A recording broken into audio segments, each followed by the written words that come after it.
وی بل شاید تاسو کوو دا تاسو نه مراد دا نه مخاطبین یو خو شته د خلک د مؤمن تذلیل کیږي ځنه وخت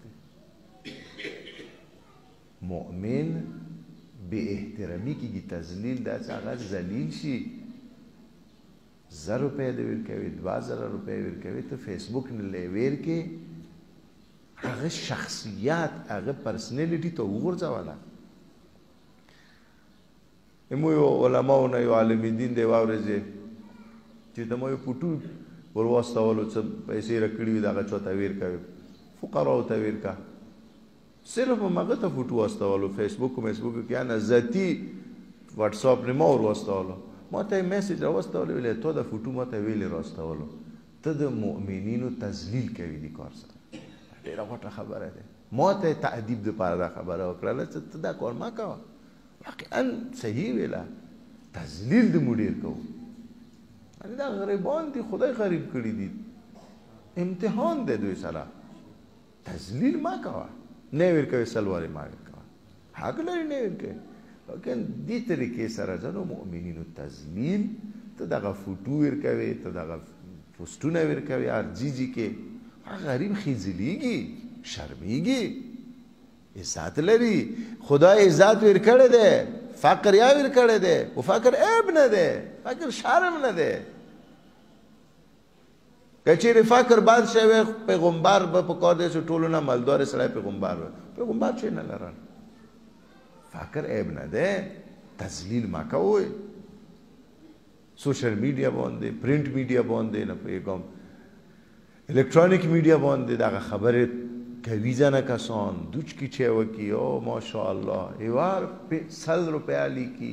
لنکی 100 روپیا آیا چې ما نه ما به ور کوي خامخا ما نه ما به شیر کوي لیکي به جنگا د څه کوي چې نه ما دی ور نکړل فیسبوک کې خبره ده لکه ماه مبارک رمضان ده ته خدای نه ډارېږي دا مؤمن ذلیل ما کاوه شیعه اصلاح شدید خدای غریب ده ذلیل نه ده فقیر ده خو ذلیل خو نه ده کنه ما ذلیل او دغه کارو سره ته واقعا ځنه خلک شرمیږي ډېر عزتمن خلک اندغه ځکه شتوري ډېر عزتمن خلک دي چې نه څه نه غواړي څوک ویر کی ته وسه فیسبوک کې ویر کې دا کار ما کوي شرم خبره ده وامدي خو دې کاسته چې تا 100 روپے ویلاو ته ملو شوی نن خدای واس ور کړی دی 1 لک روپے دی وی شکل خو کار وکړل ته ځان ته سترګې غړاوي ته دومره خپل دغه 1 لک روپے ته غړای همدغه شیاو کې نور همدغه شیاو کې دي چې ماه مبارک رمضان کې کروڑاو روپے فی سبیل الله وی شوی کروڑاو روپے سره چوته یا نه تنن 1 لک روپے ته وی شکل 1 لک روپے ما یې دا خلکو ته بار فیسبوک کې ما ور کاوه اور مثال په تور باندې ته ورور دی غریب دی خو ته ورور فوټو فیسبوک کې وخت چې بیگ چویر کړی دی 50000 روپے او راشن چوته لاس کې نیول دی ور کوي دی تا خېځلېږي ورور خو داسې خېځلېږي شرمېږي سړی دا کار مه کوئ ریا پس اموالو کې صدقاتو کې سهم امام کې خمس کې ډېره زیاته ده البته خدای تو ته یای مو ته ست خدای د خلیایو چوکونه عمل نه کوي مو نور چي وکړو سره مو ته اند سه نور نه ویلې مو ته خوب خلق سهم امام سهم صدات راوړي بار چته ای ما خمس ور کړلو مو خمس ور کو ماشاءالله سبحان الله مخاور پر خمس کړی ما کارونه